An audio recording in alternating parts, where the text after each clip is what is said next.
Maaf, belum ada suara. Bisa diulang mungkin? Dari awal belum ada suara.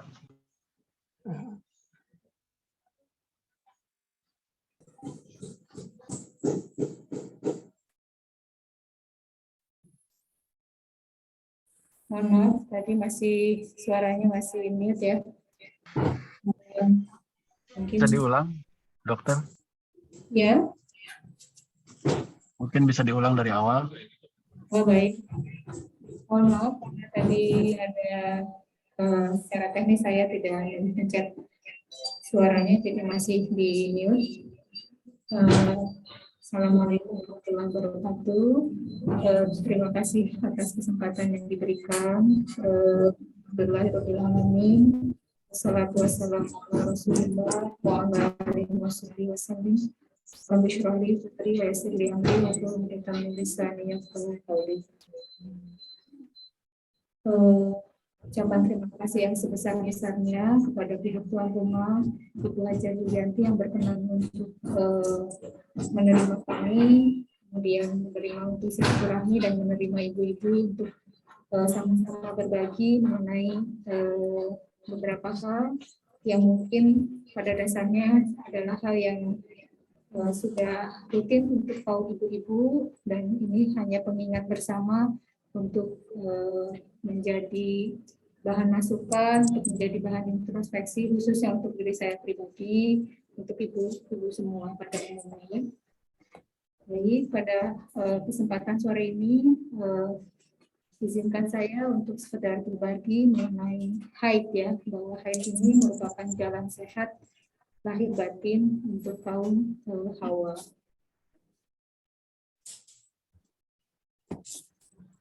Mungkin seperti kita pahami bahwa siklus haid itu adalah siklus yang khusus, yang hanya ada pada perempuan, yang organ ini adalah organ yang khusus juga, yang hanya ada pada perempuan, yang memiliki banyak fungsi, yang utamanya yang ingin disampaikan adalah yang berkaitan dengan saat ini juga yang akan dibahas adalah berkaitan dengan siklus haid utamanya ya, dan kemudian yang lainnya adalah berkaitan dengan proses reproduksi, itu mengandung terutamanya dua hal itu yang ini hanya ada pada pihak perempuan.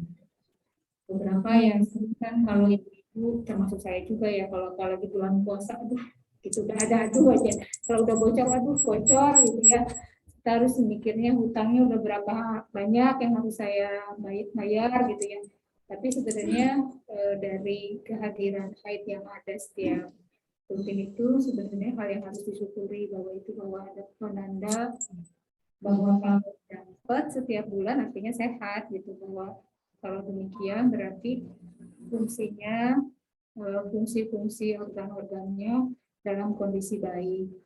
Seperti sederhana, siklus haid itu rutin dapat gitu, tapi sebenarnya di balik kesederhanaan itu ada proses yang cukup rumit ya, cukup kompleks, yang berkaitan dengan fungsi rahim atau disebutnya dalam istilah kedokterannya uterus, kemudian indung telur atau disebut juga dalam kedokterannya ovarium, yang ini saling berinteraksi kerja setiap saat tanpa kita sadari dengan kehendak Allah Subhanahu wa Ta'ala, bekerja saling berhubungan dengan otak. Salah satu ini terganggu, haidnya akan terganggu juga. Jadi ya apa namanya, itu maksudnya untuk mengingat diri saya sendiri bahwa di balik kerutinan seharian kita, saya pribadi sebagai seorang perempuan setiap bulan mendapatkan haid seperti yang biasa saja, padahal di balik itu semua ada proses yang berjalan, yang atas kehendak Allah berjalan, menandakan kalau lancar ya berarti dalam kondisi sehat. Kalau misalnya ada kendala-kendala tertentu, sebaiknya diwaspadai, ada sesuatu yang harus ditangani. Ini sekedar gambaran ya, mungkin ibu-ibu semua juga sudah pada tahu ya, bahwa ini kalau yang normal, yang ada di sebelah kiri ini, rutin 25 sampai 35 hari, itu yang rutin. Jadi dari hari pertama ke hari pertama berikutnya itu siklusnya antara 25 sampai 35 hari. Kalau lebih ya berarti ada sesuatu yang perlu diketahui penyebabnya apa. Kemudian waktu 2 sampai 7 hari ya, kadang ada lebih. Selama masih di bawah 2 minggu kita masih coba amati sebagai siklus yang rutin. Jumlahnya tidak terlalu banyak, 80 cc per hari cukup. Kalau misalnya lebih banyak sampai berapa kali ganti pembalut ya berarti ada sesuatu ya. Ibu juga mungkin pada dasarnya setiap orang sudah punya tahu polanya ya, setiap hari, setiap siklus itu bagaimana. Kemudian sakitnya biasa-biasa saja, tapi kalau sudah sakit tidak nyaman, berarti ada yang tidak normal. Ini sebelah kanan yang tidak normalnya, yang tidak rutin, jumlahnya terlalu banyak atau terlalu sedikit, peaknya berlebih dan perlu obat. Ini mungkin hanya gambaran saja bahwa yang tadi saya sampaikan ya, bahwa untuk menjadi siklus yang normal itu cukup kompleks ya. Ada keterkaitan antara rahim, ini rahim diwakili dengan apa namanya, lapisan dinding rahim ya, ini lapisan dinding rahim. Kemudian ini indung telur, dan ini ada keterikatan atau apa namanya, ada naik turun hormon yang diwakili oleh warna-warni ini yang pada dasarnya nanti berkaitan dengan otak.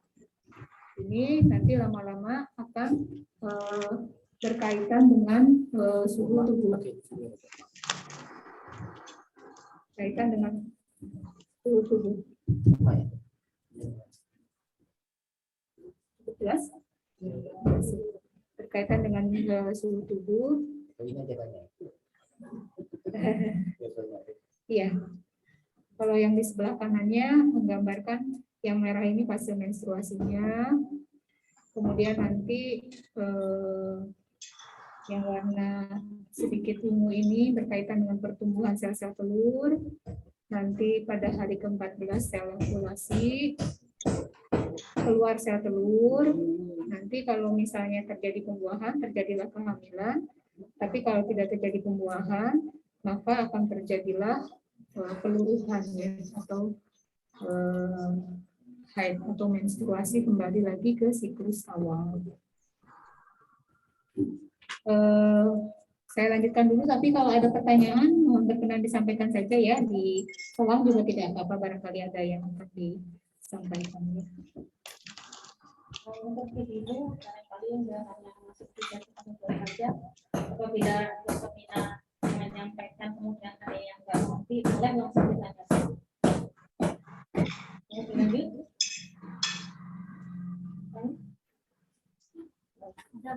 Boleh, silakan Ibu.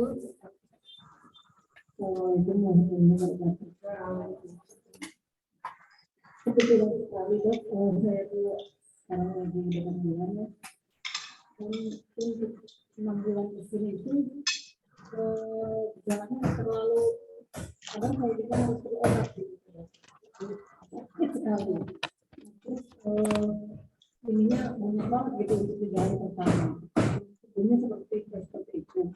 Apakah ini akan akan menuju menopause atau seperti apa gitu. Soalnya ini kayaknya saya tuh dalam 2-3 hari itu kalau dapat pegang itu seperti itu gitu. Karena aktivitasnya kadang udah nggak bisa gitu, udah harus bed rest gitu. Sejak berapa lama, Bu? 6 6 bulan ya. Iya, iya. Ya, memang kalau ada baiknya sih dicek dulu ya Bu ya, terutama di USG ya, karena tetap aja berjaga ada sesuatu hal. Saya sekaligus langsung saja ya, nanti dikembalikan ke slide lainnya untuk penjelasan lanjutan. Jadi untuk keluhan yang seperti Ibu sampaikan, kemungkinannya ada beberapa ya. Usia, berkaitan dengan usia bisa jadi ya Bu ya, persiapan untuk selesai ya, atau istilahnya menopause. Memang rata-rata gejala untuk sampai ke menopause itu rata-rata 2 tahun persiapannya. Jadi ada yang tiba-tiba banyak gitu ya, terus sedikit, kemudian jarang, berhenti kemudian ya. Itu prosesnya memang tidak langsung, biasanya ada jangka waktu tertentu. Tapi harus dipastikan dulu memang tidak ada kelainan-kelainan ini.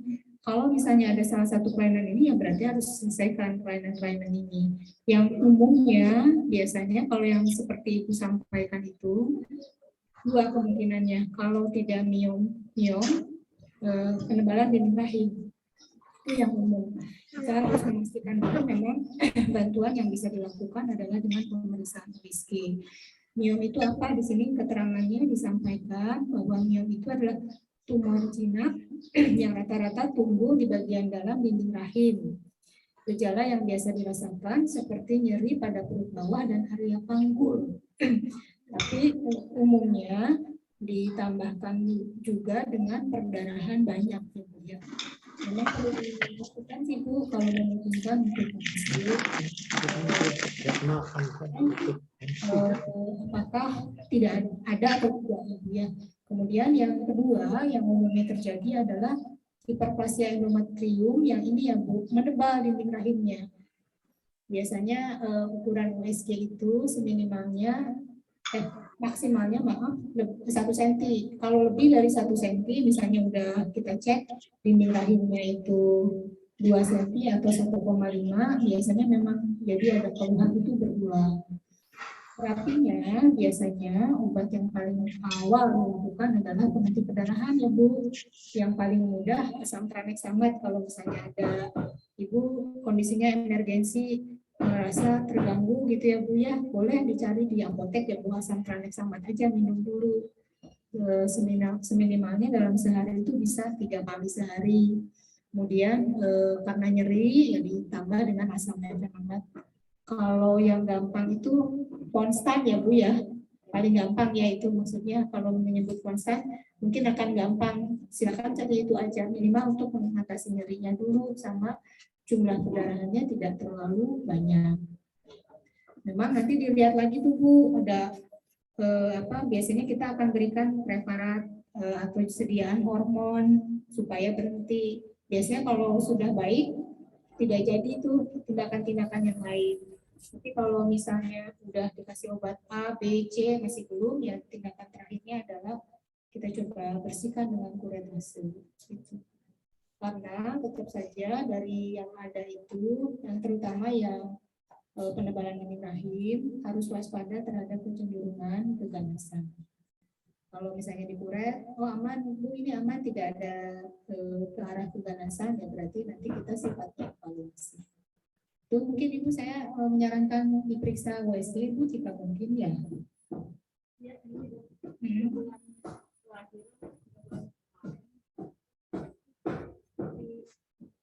Kumpalan ya, iya. Kalau udah terlebih dahulu ya, dan bidannya itu masih suruh biarkan ini kan. Itu kalau 3 hari masih berdasar itu, Ibu bisa, ya alhamdulillah dong. Berhenti. Ya, itu tuh katanya berarti penebalan dinding rahimnya keluar. Iya, teratasi dengan obat itu ya. Nanti coba dievaluasi saja ya Bu ya. Kalau misalnya berulang kembali, ya penanganan pertama sih tetap aja Bu, obat itu aja diminum dulu karena kan sangat mengganggu ya setiap haid, menghabiskan waktu berkali-kali ke kamar mandi untuk mengganti itu kan apalagi nyari seminimalnya obat itu, tapi perlu dipastikan berkaitan dengan kelainan organ atau tidak. Pertama itu kalau misalnya bukan berarti hormon kan, kalau perbaikan dengan preparat yang sederhana ya berarti alhamdulillah Bu, mungkin memang persiapan menuju menopause gitu ya. Itu mungkin ya Bu ya yang bisa cukup jelas ya sama-sama. Sudah cukup jelas. Ada lagi Ibu sampai materi di sini ada yang mau ditanyakan? Boleh silakan. Ibu saya mau nanya, tiap bulan kan saya kan rutin ya, tiap bulan lancar. Tapi bulan kemarin sama bulan sekarang belum haid gitu. Kemarinnya bulan kemarin, bulan ini tanggal 3 gitu ya, keluar, tapi dia cuma setitik aja gitu. Terus selanjutnya jangan keluar lagi. Udah tes kehamilan Bu? Belum. Sebentar Bu, saya kan lagi di sesar, saya kan anaknya 6 semuanya. Oh iya, alhamdulillah. Kecil itu 4 tahun. Iya. Anak saya kan semua 6, habis di sesar itu dokter nyaranin, Ibu sekalian pembukaan, gimana kalau mumpung lagi pembukaan sekalian di steril ya gitu. Tapi harus ngomong dulu sama suami gitu, setuju nggak setujunya. Saya ngomong sama suami, tapi dia nggak setuju. Saya ngomong-ngomong, lama-lama dia setuju. Akhirnya jadi itu steril. Terus gimana kata suami saya? Kalau untuk tiap bulan dia keluar nggak? Itu udah tetap pasti, katanya dia pasti akan keluar tiap bulan. Nah dari anak saya lahir itu sampai 4 tahun sekarang, tadinya rutin tuh tiap bulan head. Baru bulan kemarin sama bulan sekarang ini headnya belum. Bulan kemarin belum head. Bulan ini tanggal 3 itu baru setitik tuh 2 hari. Sedikit yang itu makanya saya tanya itu kenapa gitu. Takutnya gimana gitu ya karena udah karena steril itu, tapi kata dokter kan tiap bulan lancar, dia emang lancar, cuma baru bulan kena sama sekarang nggak keluar. Maaf, usia Ibu berapa? 40. Masih jauh ya dari menopause katanya kalau 40 ya. Ya Bu, terima kasih pertanyaannya ya Bu ya. Ya punten Bu, kalau misalnya itu saran saya sih tetap dicek tes kehamilan, meskipun sudah steril. Kuasa Allah bisa Bu hamil. Saya pernah mendapatkan kasus sudah steril dengan kelainan jantung ya pada ibunya. Kuasa Allah hamil. Saya bertugas juga waktu itu. Tapi ini sterilnya bukan diikat, bukan ada 2 sama Bu, diikat sama ya? potong. Oh Ibu itu maksud saya bukan menakut-nakuti ya Bu. Iya, Saya hanya mudah-mudahan sih ya nanti kita lihat aja ya Bu. Tapi tetap bahwa screening pertama ketika ada kondisi keterlambatan siklus, ibunya tes kehamilan terlebih dahulu. Nanti boleh jadi sih banyak faktor, boleh jadi karena mohon maaf Bu, misalnya turun berat badan banyak, misalnya ya Bu ya, atau kenaikan beratnya agak banyak, atau maaf misalnya lagi banyak yang harus ditangani sehingga akhirnya secara pemikiran banyak itu ya Bu, bisa jadi pengaruh siklusnya jadi mundur banyak ya Bu ya. Atau jumlahnya juga sangat sedikit. Iya, sama-sama. Nanti mungkin itu ya Bu. Tadi karena saya pernah dapat kasus seperti itu, dilahirkan, saya waktu itu masih sekolah ya Bu ya. Kebetulan yang steril, yang operasinya saya, yang sterilnya saya, datang ke saya aja lagi pas saat Dok, saya hamil lagi Dok, gimana saya sudah steril? Ya gimana Bu, saya, iya bisa Bu. Kemudian saya maaf dokter ya, anak saya udah banyak. Ya Bu, saya paham. Waktu itu saya udah sampai akhirnya dilahirkan oleh adik kelas saya ya. Setelah lahir, datang lagi ibu itu ke adik kelas saya, Dok, pasien yang dokter tangani, adik kelas saya lapor, Dok, datang lagi pasien itu, tapi sekarang hamilnya di luar kandungan, udah steril 2 kali Bu. Iya, jadi maksudnya saya hanya memberikan sebuah pengalaman kasus yang kebetulan kasus itu saya tangani sendiri gitu. Saya yang mengsterilnya, datang lagi ke saya, laporannya juga ke saya. Hanya kebetulan saya sudah selesai waktu itu. Dibicarakan di tempat saya sekolah juga dibicarakan ya. Dari guru-guru saya yang memang kalau sudah kuasa Allah ya gimana gitu, memang sudah terjadi. Meskipun sudah steril ya. Kalau hamil ya bisa mudah-mudahan sih bukan ya, bukan, saya juga paham ya itu kondisinya. Ya dicek aja tes kehamilannya Ibu ya. Kalau misalnya memang negatif, Ibu dilihat lagi aja berarti siklus berikutnya. Memang perlu bantuan mungkin obat-obatan tertentu supaya ibunya haid kembali dengan lancar. Ya. Baik, terima kasih.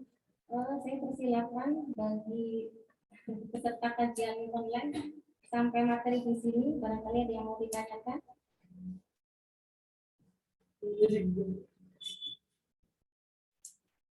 Ibu masih ada?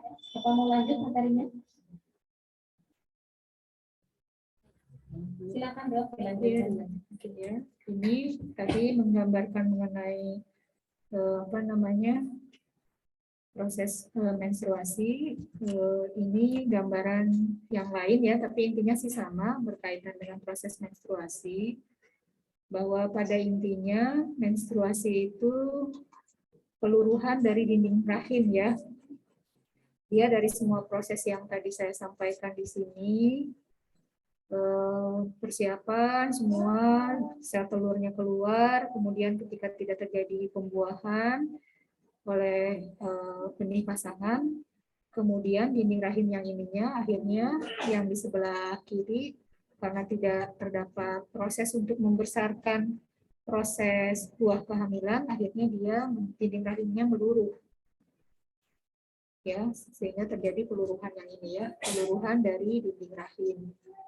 Peluruhan dinding rahim ini ya istilahnya haid, atau kita mungkin nanti akan berkaitan dengan pembahasan secara batinnya bahwa berkaitan dengan kotoran yang dikeluarkan dan sebagai bagian dari peluruhan dinding rahim.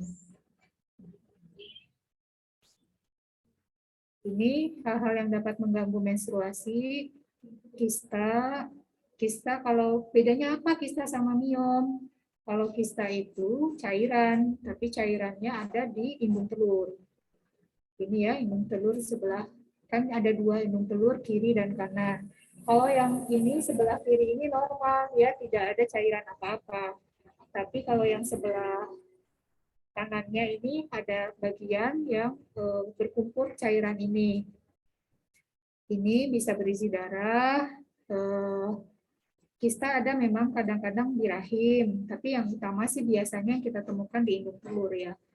Memang posisinya bisa ada di sini, kita menyebutnya mioma uteri degenerasi kistik istilahnya ya. Ada yang di sini, ada yang di sini. Terbentuknya itu. Ini akan mengalami nyeri yang luar biasa pada bagian bawah perut ketika haid. Memang macam-macam, kalau ukurannya masih kecil mungkin tidak akan sakit terlalu hebat ya, hanya kalau sudah besar biasanya keluhannya nyeri juga disertai gangguan siklus ya. Yang lainnya miom tadi sudah disampaikan. Kalau miom itu kayak bakso gitu ya. Kalau ini cairan kayak balon berisi air. Kalau ini lebih ke arah berupa daging yang seperti bakso gitu ya, tapi posisinya macam-macam, ada yang di sini, ada yang di dalam sini, ada hanya di permukaan saja. Tergantung besarnya, kalau misalnya besarnya sangat besar sama bisa menimbulkan rasa nyeri, karena di sini kan di dinding rahim ya. Tadi bisa mengganggu tadi Bu, menyebabkan perdarahan seperti yang dialami oleh Ibu. Kadang-kadang begitu ya. Iya, mungkin cukup ya untuk ininya. Ini mau jadi modif. Disarankan, ada yang tidak disarankan. Ini saya mengambil tulisan dari tulisan yang dibuat di salah satu sumber yang saya tambah susu tambah gula sedikit. Bahwa disarankan menjaga kebersihan area kewanitaan, penggantian pembalutnya secara teratur, kemudian dijaga keseimbangan aktivitas, posisi tidur yang tepat, konsumsi makanan yang sehat. Maksudnya kan bagaimanapun keluar darah setiap bulan dan pada saat itu cenderungnya HB turun ya, paling seperti ibu ya tadi ya, darah keluar biasanya HB-nya turun, lemas gitu ya, makanya perlu konsumsi nutrisi yang cukup ya. Ini tidak disarankan untuk berhubungan intim. Kemudian konsumsi makanan yang sensitif pada pencernaan seperti tidak disarankan banyak minum susu yang menjadikan kembung, yang pedas-pedas, nanti kan pada dasarnya memang tidak nyaman ya pada saat itu sedang haid ya. Kalau sebaiknya sih diupayakan untuk tidak mengkonsumsi makanan atau minuman yang sensitif.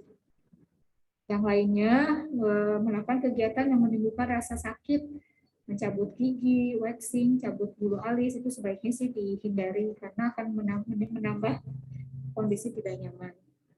Yang lainnya yang tidak disarankan terlalu banyak berdiam, karena kadang-kadang terlalu banyak diam jadi terasa tidak nyaman ya.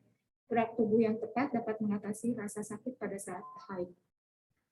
Ini tulisan yang lain menyampaikan bahwa saat haid sebaiknya tidak disarankan untuk berhubungan karena akan meningkatkan resiko infeksi di dalam rahim, tidak nyaman bagi perempuan, meningkatkan risiko penyakit kelamin, dan meningkatkan risiko endometriosis atau adenomyosis.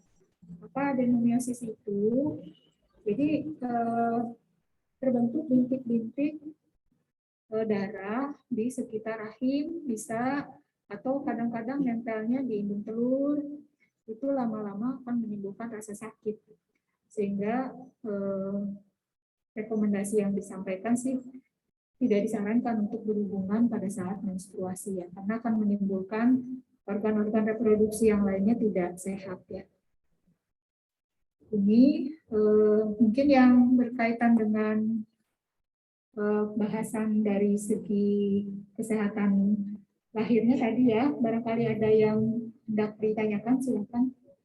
Nanti saya masuk ke makna batin, mungkin saya hanya mengulas beberapa dari yang saya paham, mungkin nanti dilengkapi oleh Kang Daud untuk penjelasan ini. Mangga, ada yang mau ditanyakan di materi selanjutnya ini?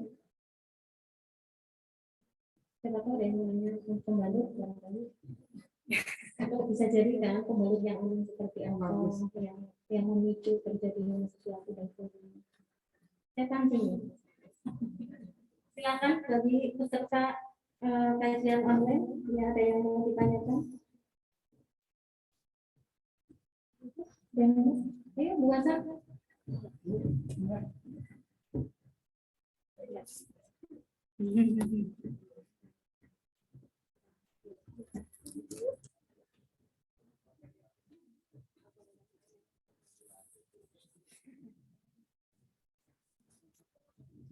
Mungkin ini kali Dok, bisa dijelaskan untuk kriteria-kriteria pembalut yang aman, yang seperti apa, yang tidak aman, yang mengandung apa, yang kita perlu hindari karena kita takut akan terjadi sesuatu yang tidak diinginkan, mungkin sampai terlibat pidana sebenarnya. Oke, terima kasih ya.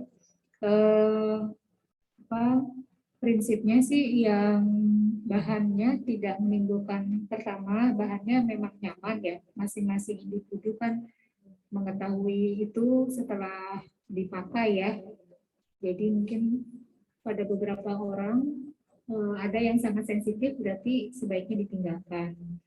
Yang kedua yang memang sih yang ideal, yang tidak yang apa ya, yang mungkin yang bisa menyerap, bahan yang bisa menyerap dan kemudian membuat nyaman juga yang pakainya, serta tidak mengandung zat-zat yang membahayakan ya. Tadi kalau alergen sih jelas ya, bisa dirasakan, cuman yang tidak bisa diketahui itu kadang-kadang yang kandungan pembuatnya itu yang cukup jujur ya, bahwa yang di bahan baku yang dipakai itu adalah bahan baku yang aman untuk kesehatan. Memang akhirnya cenderungnya kita memilih yang kualitas yang baik. Kalau misalnya dirasa kondisinya meragukan dari produksinya juga, meragukan siapa yang memproduksi, mereknya juga mohon maaf ya tidak terlalu meyakinkan, sebaiknya sih dialihkan.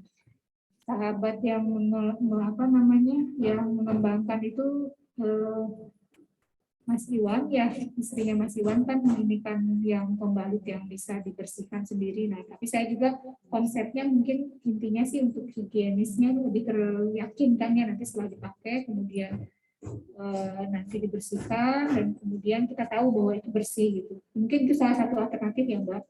Tapi kalau yang untuk praktis yang kesehariannya ya tadi mungkin dicari yang pertama yang bahannya nyaman untuk sendiri, kemudian yang diketahui penyerapannya juga saat dipakai baik, kemudian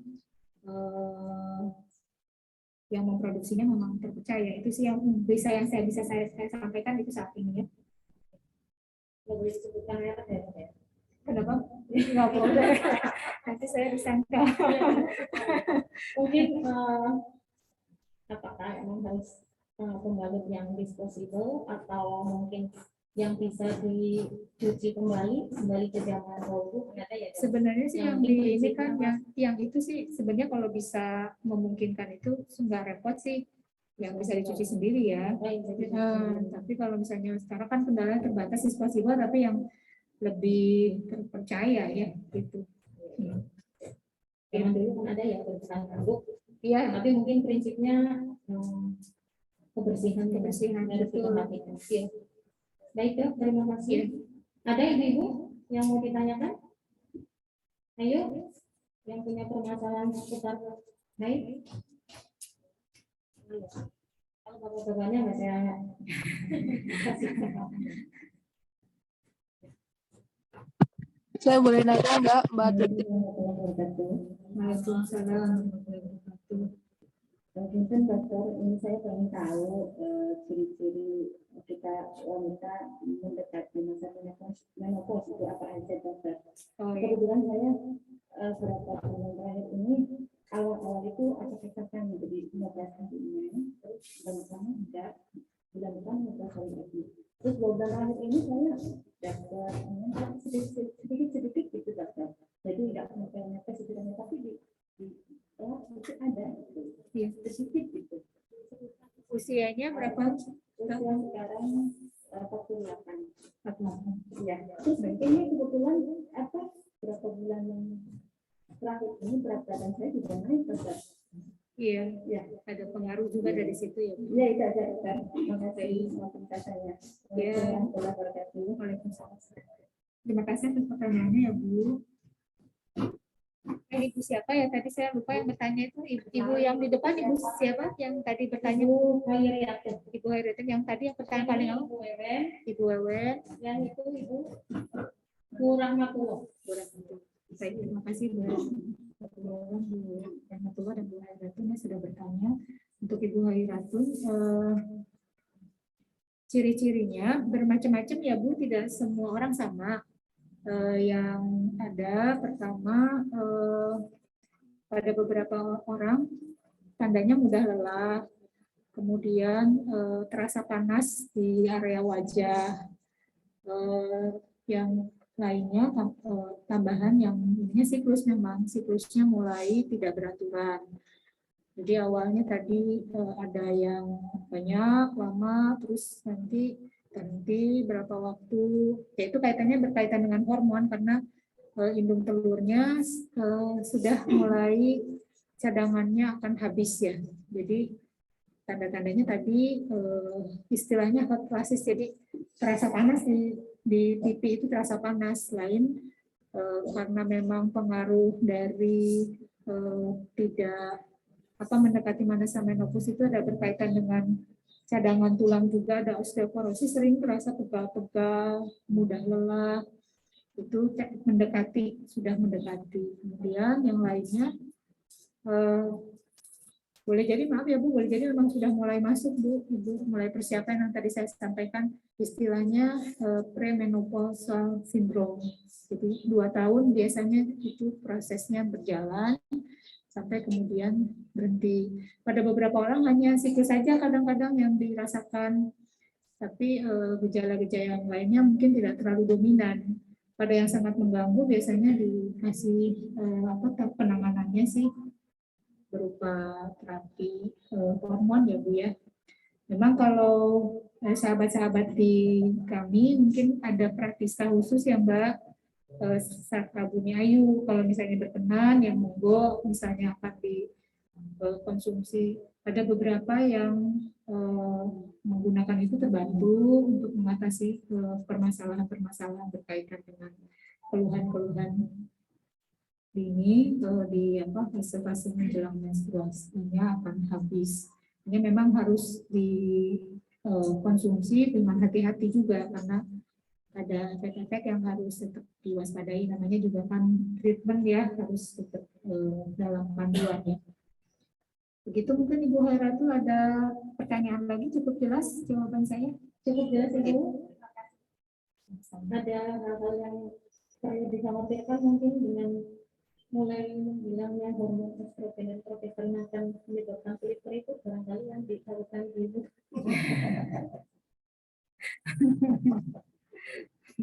Enggak ya, perawatan yang rajin. Ada dari peserta online? Silakan jika ada yang mau ditanya sampai materi di sini.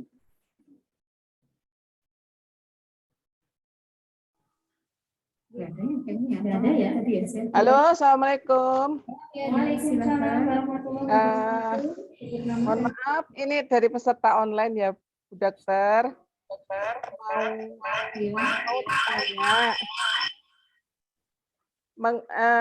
putri saya itu kalau menstruasi kadang-kadang suka sakit kepala. Gimana ya cara biar enggak ini biar enggak selalu seperti itu gitu. Mungkin itu saja karena saya tadi menyimaknya telat. Mohon maaf ini. Terima kasih atas kesempatannya. Ya, terima kasih ya Bu pertanyaannya. Cara yang untuk dapat mengatasi keluhan Ibu itu mungkin lebih ke persiapan ya Bu, menjelang masuk fase menstruasi mungkin ada baiknya disiapkan dengan lebih baik. Jadi ditandai mungkin perkiraan waktu Ibu akan haidnya tanggal berapa. Ada baiknya persiapan sebelum 1 minggu sebelumnya cukup makan, cukup makan dan minum ya. Artinya kan pada waktu itu sedang turun kondisi rata-rata dengan adanya hormon yang ini, terjadi peluruhan ini, biasanya pada ibu-ibu memang tidak nyaman, diwakili dengan rasa nyeri di bagian perut dan bisa pada beberapa orang pusing karena berkaitan dengan mekanisme saraf yang lain juga. Cara mengatasi yang bisa adalah salah satunya dengan mengatur pola makan yang lebih baik, pola istirahat yang lebih baik. Memang kalau bisa lebih baik lagi sih bisa dengan rutin teratur olahraga ya. Jadi kebiasaan sehatnya ditingkatkan lah intinya, apalagi menjelang menstruasi. Mungkin itu yang bisa saya sarankan ya Bu. Kalau keluhan ya diatasi dengan obat nyeri sakit kepala kalau benar-benar tidak bertahan. Tapi untuk preventifnya kurang lebih boleh minum obat Dok? Boleh minum obat? Boleh Bu, kalau sangat mengganggu ya ini nunggu obat nanti kan mengganggu kualitas hidup ya. Oh ya. Terima kasih banyak Dokter. Mohon maaf dan terima kasih atas kesempatannya. Assalamualaikum. Waalaikumsalam. Assalamualaikum, Dokter Nina. Saya boleh nanya? Boleh Bu. Saya hanya Dokter. Assalamualaikum warahmatullahi wabarakatuh. Waalaikumsalam warahmatullahi wabarakatuh ya Bu Farida. Dokter Nina, iya Dokter Nina pengalaman saja. Memang waktu masih gadis ya, saya kalau menstruasi memang selalu sakit, terutama pada hari kedua sampai kadang-kadang nggak bisa masuk sekolah, nggak bisa kuliah gitu seperti itu ya. Terus waktu itu kan memang obat untuk pereda sakit pada saat menstruasi itu kan nggak seperti sekarang ya Dok ya, agak terbatas begitu. Jadi saya sampai kayak kebiasaan karena sudah tahu kebiasaan saya, jadi kayak sampai pingsan gitu. Jadi kalau hari kedua saya menghindari keluar rumah seperti itu. Tapi orang tua dulu menyarankan minum asam jawa dan gula merah itu dipakai air hangat kental-kental begitu 1 gelas. Kita minum setengah dulu. Kita minum setengah itu kan misalnya mungkin karena tidak hari pertama kan belum banyak ya, belum lancar. Nah, hari kedua biasanya saya karena sudah tahu kebiasaan saya, hari kedua pagi-pagi saya sudah minum gitu, sebelum aktivitas saya minum asam jawa dengan gula merah. Nah, itu nanti saya merasa apa ya, kayak pingsan memang dok, apa kayak tertidur lah, bukan pingsan mungkin ya, kayak tertidur gitu setelah minum itu. Nah setelah bangun ya 1 atau 2 jam itu terasa sudah lebih baik seperti itu. Jadi kalau pengalaman saya karena darah haidnya itu tidak lancar pada saat hari kedua itu kalau nggak minum gula jawa sama asam itu. Jadi saya obatnya itu gitu ya. Kalau sekarang kan ada Kiranti, ada apa gitu ya. Jadi dulu seperti itu karena saya sudah tahu kebiasaan saya seperti itu. Jadi saya mempersiapkan seperti tadi arahan dokter ya. Kalau kita tahu tanggal berapa kita mau menstruasi, kita persiapkan misalkan makanan yang bergizi dan sebagainya. Nah, saya hari kedua seperti itu. Jadi, tapi alhamdulillah pada saat sudah berkeluarga itu tidak apa ya, lebih baiklah kondisinya seperti itu, Dok. Jadi itu kenapa, Dok? Apa kalau menurut ilmu kedokteran ya, dokter ya. Terima kasih, mungkin itu saja. Assalamualaikum warahmatullahi wabarakatuh. Waalaikumsalam warahmatullahi wabarakatuh. Atur nuhun Bu Farida atas sharingnya. Apa yang disampaikan Bu Farida jadi tambahan info ya. Mungkin bisa diikuti oleh ibu-ibu di sini. Barangkali ada keluhan yang serupa. Tadi pada dasarnya kan asam dan gula jawa ya berkaitan dengan nutrisi juga ya. Jadi supaya pada saat terjadi haid, kemudian terjadi hipoglikemi atau terjadi penurunan kadar gula bisa lebih teratasi dengan lebih baik, sudah dipersiapkan. Keluhannya kenapa bisa terjadi sini? Biasanya pada beberapa orang ada yang dinamakan dengan endometriosis yang tidak disadari. Jadi pada HID tertentu keluhannya terasa lebih hebat karena ada bintik-bintik perdarahan di sekitar organ reproduksinya, sehingga akhirnya menimbulkan rasa sakit. Mengapa pada saat pernikahan sudah menikah, jadi keluhan itu menjadi berkurang atau hilang? Pada beberapa kasus memang yang mungkin kategorinya ringan ya, proses-proses itu bisa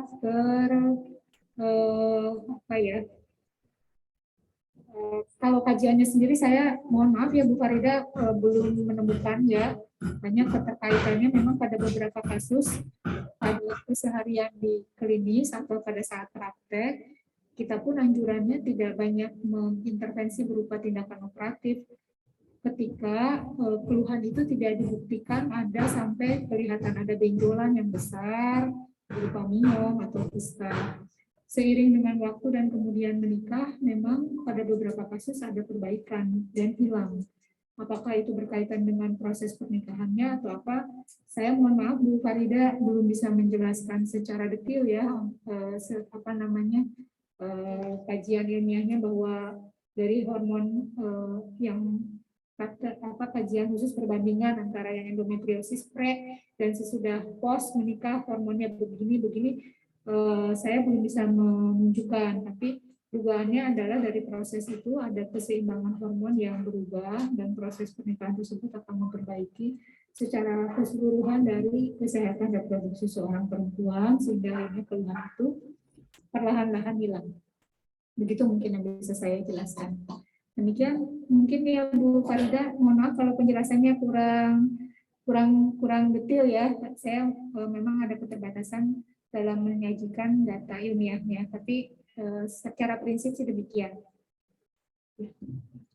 Terima kasih dokter atas penjelasannya. Sudah cukup dimengerti ya bagi para penanya.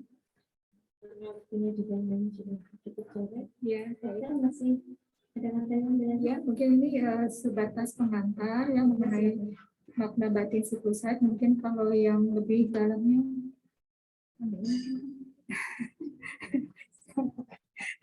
maaf, saya kalau misalnya ada yang akan ditambahkan, silakan kan. Saya hanya menjelaskan secara apa namanya yang bisa saya sampaikan, yang saya paham bahwa maaf ini saya tidak tahu ini ya.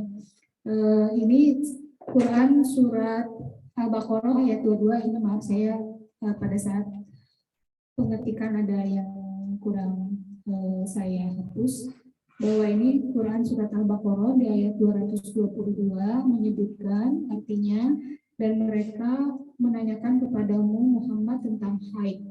Katakanlah itu adalah sesuatu yang kotor atau mengganggu. Karena itu jauhilah istri pada waktu haid dan jangan kamu dekati mereka sebelum mereka suci. Apabila mereka telah suci, campulah mereka sesuai dengan ketentuan yang diperintahkan kepada Allah kepadamu. Sungguh Allah menyukai orang yang tobat dan menyukai orang yang mensucikan diri.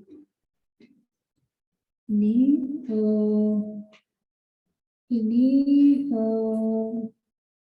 bahwa ada istilah yang disampaikan yaitu adza ya di sini. Adza atau azan adalah sesuatu yang harus dijauhi dan tidak boleh didekati jika belum dibersihkan sisanya atau jejaknya. Di bagian akhir dari Quran tersebut yang tadi disampaikan, saya kutip kembali bahwa sungguh Allah menyukai orang yang taubat dan mensucikan diri. Ini dijadikan landasan bahwa seorang salik atau orang yang riyadhah atau yang melakukan upaya untuk membersihkan jiwanya itu disukai oleh Allah Subhanahu wa taala. Jadi riyadhah utamanya atau upaya yang dilakukan untuk itu, upaya utamanya untuk membersihkan kekotorannya. Kalau hal-hal yang lain berkaitan dengan najis atau rijsun harus dihindari dengan upaya jihad.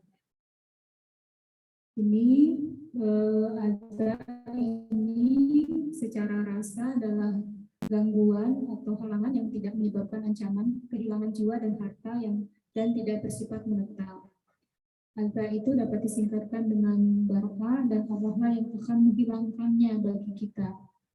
Jadi mungkin untuk sahabat-sahabat yang berkaitan dengan riyadhah ini berkaitan dengan cara Allah untuk menghilangkan kotoran yang ada pada diri kita ya.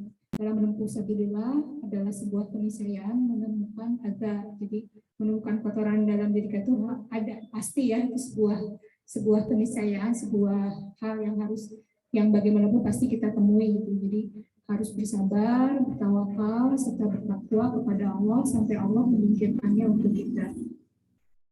Menghadapi kekotoran dalam jalan suluk dengan penuh kesabaran dan ketakwaan adalah sebuah urusan yang harus diikuti dengan ketetapan hati dan kebulatan tekad.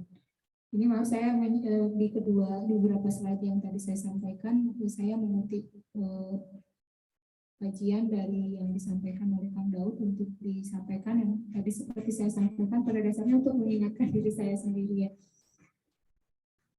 Ini haid dan kehidupan sehari-hari di dalam Al-Quran disampaikan, jadikanlah sabar dan sholat sebagai penolongmu. Haid ini adalah yang teratur adalah siklus yang sehat. Upaya untuk memperoleh pertolongannya pada saat haid adalah mengoptimalkan dan meluaskan kesabaran. Jadi mungkin sebenarnya ya buat saya sendiri sih kadang kan jadi wah udah kayak sholat nih libur gitu, perasaan kan beda ya kalau sholat dan nggak sholat tuh minimal ada tambatan hati lah ketika lagi banyak yang kita hadapi ya kita bisa minimalnya direm sama sholat. Nah, kalau lagi nggak sholat kadang-kadang kan 12 ya Bu ya. Seperti Bu Min sampaikan 12 itu ya Bu, yang mungkin pada saat itu adalah kesempatan Allah memberi kesempatan kepada kita agar kita meluaskan kesabaran pada kehidupan sehari-hari. kehadirannya untuk seorang perempuan, kehadiran dengan gejala sakit dan prosesnya yang dialami, yang tadi ada bullying yang sakitnya berupa sakit, perdarahannya banyak, atau buhairatullah yang tadi siklusnya lama gitu ya Bu ya, melatih seorang perempuan untuk mensyukuri kehadiran siklus yang teratur itu sebagai hal yang nikmat dari Allah ya. Ini sedangkan yang lainnya mungkin yang berkaitan dengan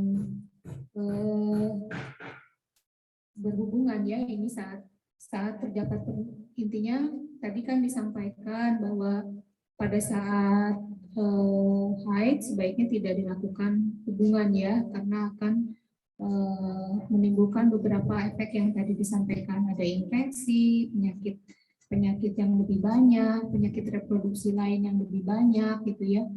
Nah ini mungkin menjadi salah satu acuan atau salah satu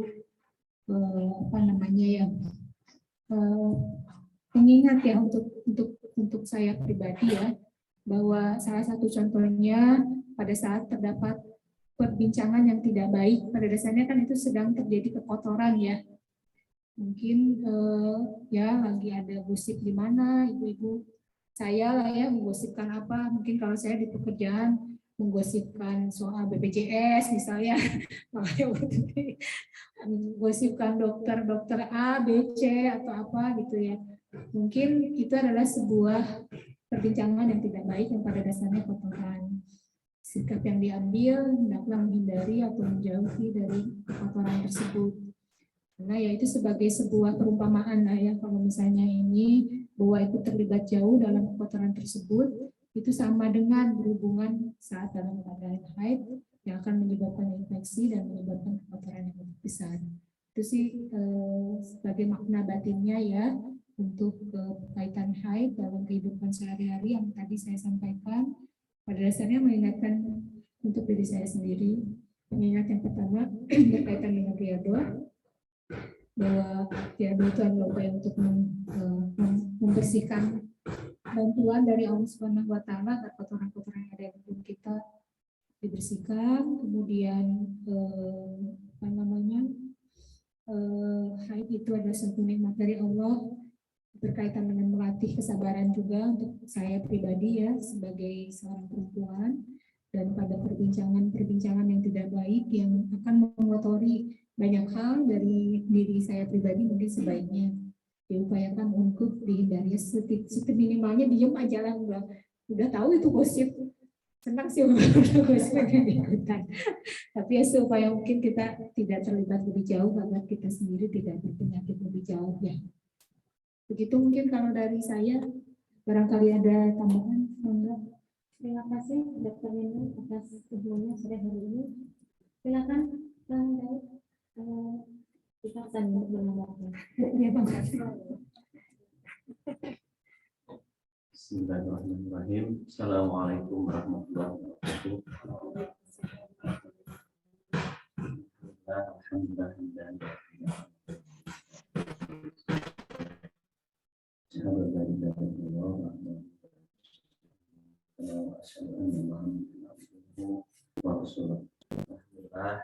Ibu yang berbahagia, sore hari ini kita mengaji tentang lahir dan batin dari haid gitu ya.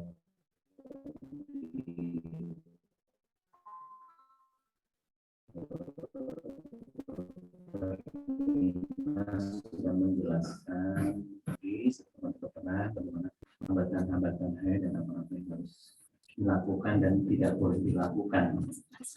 Ya tentu Allah Ta'ala menjadikan hanya kaum Hawa gitu ya, yang mengalami haid itu, dan ada sebuah pesan. Kalau pesan lahirnya tadi sudah disampaikan, pesan batinnya yang harus kita juga gali.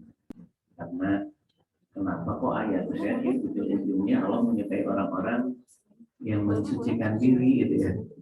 Di atasnya ayatnya tentang haid gitu. Kok bicaranya Allah menyukai orang-orang yang bertobat dan selalu menjaga kesucian. Secara lahiriah ya, ketika seseorang itu tuh sedang bergairah tinggi dan istrinya sedang haid, ataupun sama istrinya pun misalnya tiba-tiba ketika sedang haid bergairah tinggi ya, harus tidak boleh berhubungan gitu ya. Itu secara lahiri Allah Ta'ala suka. Tapi tentu ada makna batin karena yang namanya pertobatan, namanya menyucikan diri, bersih, itu kan bukan hanya aspek lahir, tapi aspek batin. Nah, tadi disampaikan bahwa sesungguhnya yang namanya haid itu adalah azan. Azan ini adalah kotoran. Kotoran seperti apa sih? Yang sifatnya itu tuh azan ini sesuatu yang bukan najis. Sesuatu yang mengotori kita, karena posisinya itu dan sifatnya sementara. Jadi seperti tadi orang yang hanya ngomongin orang lain terus secara batin berarti head terus gitu. Jiwanya itu head gitu. Nah kalau orang yang setiap ketemu ngomongin orang lain sedang head deketin gitu. Orang yang pikirannya itu tuh buruk aja ke orang lain itu juga berarti sedang head. Kita pun sama itu ya, mungkin headnya selesai tapi pikiran buruknya ke suami gitu ya, atau apa terus menerus berarti head batinnya terus menerus. Nah kita harus berjuang secara lahir dan batin bagaimana agar pikiran buruk itu tuh segera diselesaikan ya. Tentu kalau headnya itu tuh pikiran buruk gitu ya, semua berita informasi itu dicek gitu ya, jangan dipendem, ditafsirkan sendiri gitu ya, malah jadi tuduhan, tadi senang ngegosip gitu. Sekarang ini kan semua bisa kita cek gitu, berita-berita.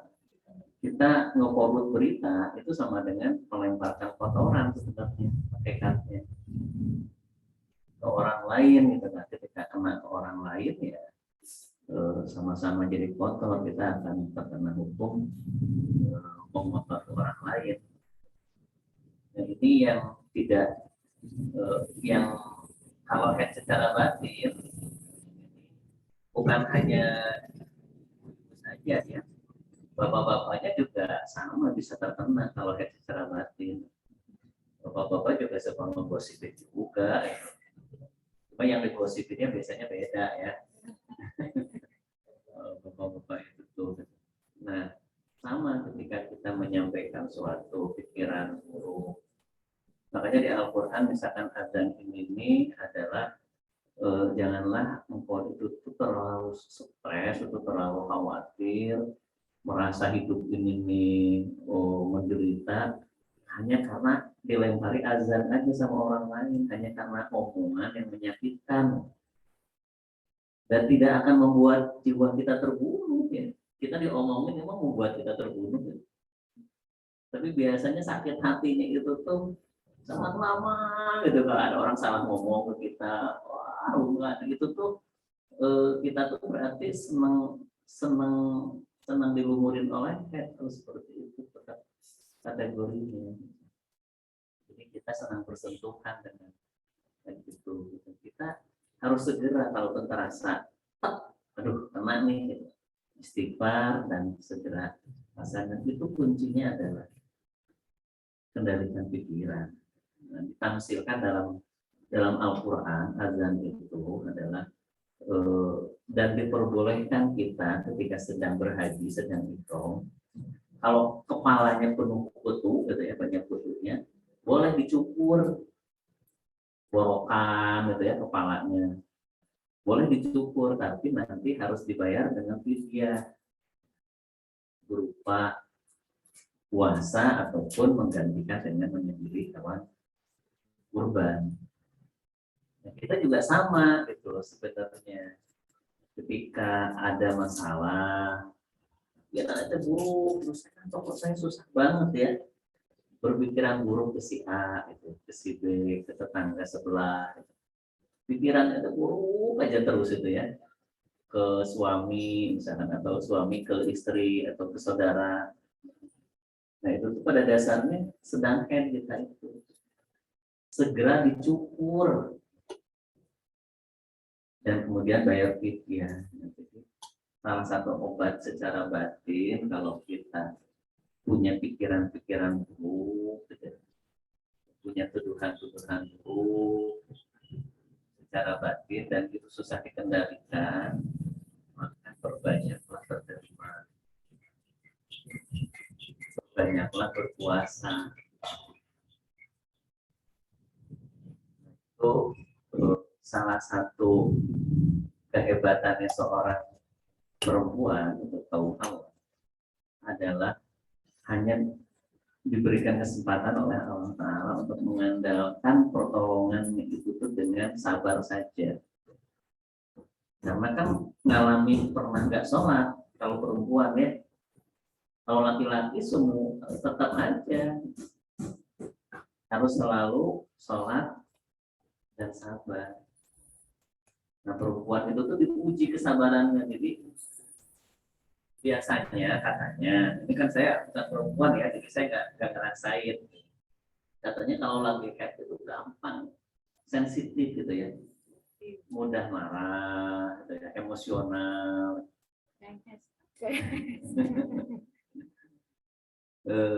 Justru karena apa? Karena memang Allah Ta'ala sedang ingin menyampaikan atau menunjukkan inilah kesabarannya seseorang kaum hawa itu tuh diuji ketika sedang haid. Jadi kita dikatakan sabar atau tidak bagi kaum hawa itu tuh sedang haidnya. Kalau sedang haidnya, kan saya sedang haid, nggak apa-apa dong marah-marah. Jadi memang ya itulah memang puntennya itu, nilainya itu, nilai kesabarannya. Karena betul-betul hanya mengandalkan kesabaran, sholatnya itu tuh nggak bisa dilakukan. Jadi ibu silakan uji diri sendiri, justru ketika sedang haid lakukanlah jihad menahan kesabaran, karena disitulah pintu kekuatan seorang kaum hawa untuk meningkatkan kesabarannya adalah ketika sedang haid. Kalau seorang laki-laki itu di medan peperangan meningkatkan kesabaran. Kalau kaum hawa ketika sedang haid. Nah, berarti setiap bulan berkesempatan sebenarnya meluaskan tanah kita di surga. Yaitu tuh ketika sedang haid. Ketika sedang haid kita lapangkan diri kita, jangan ikuti emosi kita. Gitu. Berkahnya itu tuh adalah kita menambah coupling kita, perluasan tanah kita di surga. Karena yang namanya sabar itu berkorelasi dengan lapangnya, luasnya rumah kita di surga. Nah begitu Ibu, jadi dagang sedang sholat, lagian juga biasanya kalau sedang haid itu tuh malas ngerjain apa-apa, udahlah mending kumpul dengan ibu-ibu, ngegosip gitu. Udah masih secara lahir kotor, itu secara batin juga kotor juga. Jangan sampai seperti itu gitu ya. Ini tambahan, mudah-mudahan semua gitu. Setiap ada semua aspek syariat ya, itu tuh ada aspek lahirnya, ada aspek batinnya. Dan haid ini itu aspek batinnya itu adalah bentuk-bentuk kotoran di dalam diri kita yang harus kita perjuangkan untuk bebersih gitu. Dan kesempatan mengenal kotoran dalam diri bagi kaum hawa itu ketika sedang haid. Kalau bagi seorang laki-laki agak susah gitu. Biasanya kaum laki-laki itu tuh bisa mengenal kotoran dalam dirinya itu tuh adalah ketika sedang berperang dalam kehidupan ini kan, ketika nyari kasar, kulit capek, semakin lelah, berat, nyari hari kasarnya itulah ujian kesabaran seorang laki-laki. Tapi zaman sekarang kan hanya laki-laki ya yang berat kerjanya nyari kasar itu, kaum hawa juga banyak. Itu kayaknya yuk jangan panjang-panjang nanti keburu. Iya. Cuman ini ada satu penanya, Kang Daud. Mangga. Untuk mau nanya lagi, Kang Daud atau Bu Dokter, ini terutama pengalaman pribadi ya Dok ya, untuk sekarang kesini-sini itu ya, untuk sini kadang kalau sedang haid itu ya Allah apa yang harus saya lakukan, misalnya kalau lagi seperti biasa kan untuk beribadah insya Allah gitu ya, maksudnya dalam paginya atau yang lainnya pengajian gitu. Nah kalau sedang haid gitu rasanya tuh buntu mau ngapain gitu tuh. Dan kebetulan anak saya yang paling kecil kan perempuan sekarang, saya tuh pengen mencontohkan kalau sedang haid itu harusnya seperti apa gitu dalam hal beribadah gitu. Saya sama yang minta penjelasan. Terima kasih.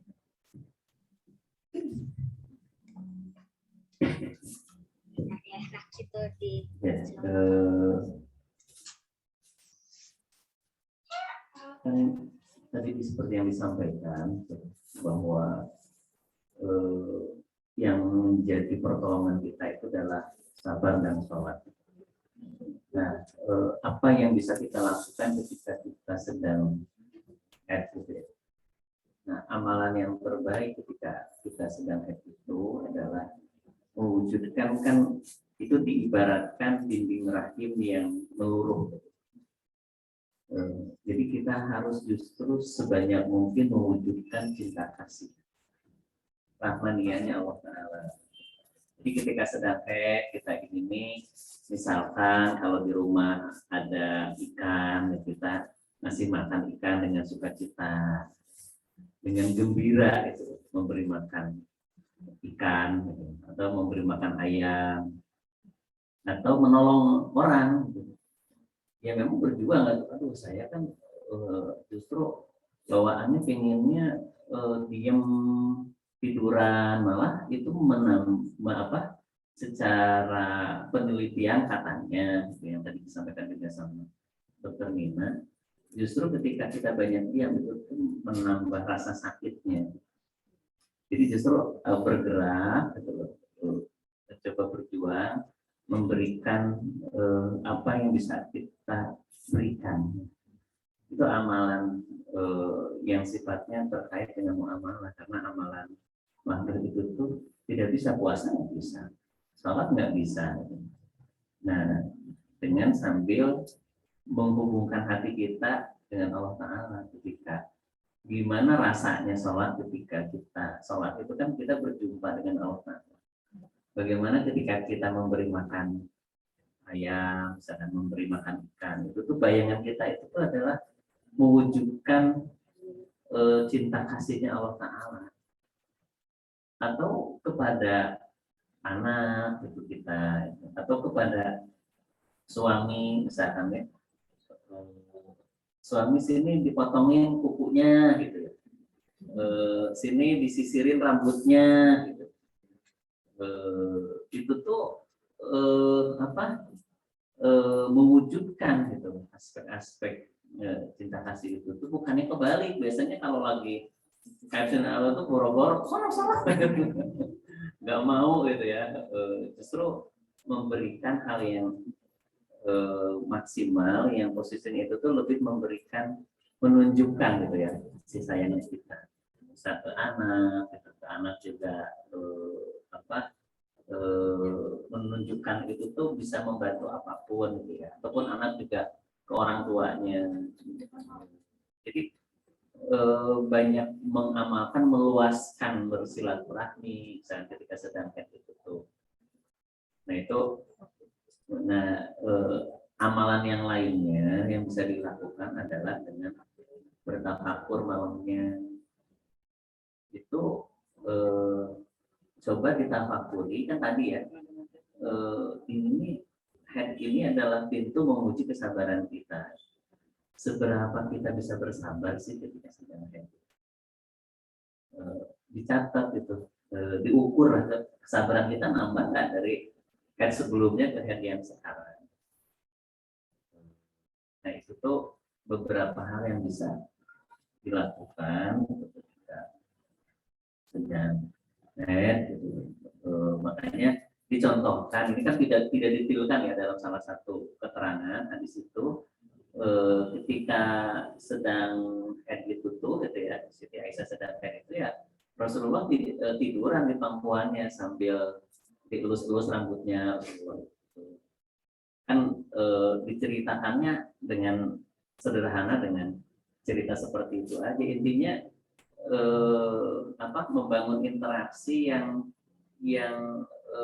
justru menjadi lebih murni gitu ya, relasi suami dan istri itu ketika sedang haid itu. Jadi tidak ada syahwat gitu yang terbangun, karena betul-betul murni kecintaan ketika sedang haid itu. Nah itu tuh yang jarang gitu ya ditradisikan, padahal dicontohkan oleh Siti Aisyah, gitu, dicontohkan oleh Rasulullah ketika sedang haid itu.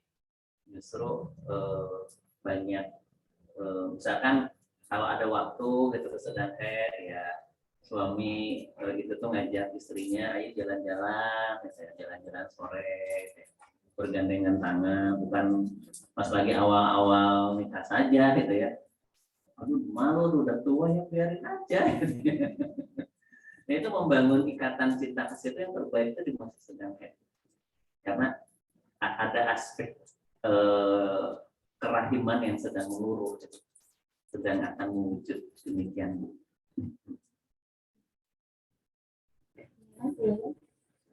Sudah cukup. Karena waktu juga, maka kajian sore hari ini saya akhiri. Insya Allah nanti akan diagendakan untuk acara rutin dari Pusaka Negeri dengan tema-tema yang lain, dan untuk undangannya insya Allah nanti akan dibuka untuk umum. Untuk waktu dan tempat akan diinfokan selanjutnya. Demikianlah acara kajian kewanitaan tentang haid, jalan sehat lahir batin kaum hawa. Saya ucapkan terima kasih atas partisipasinya.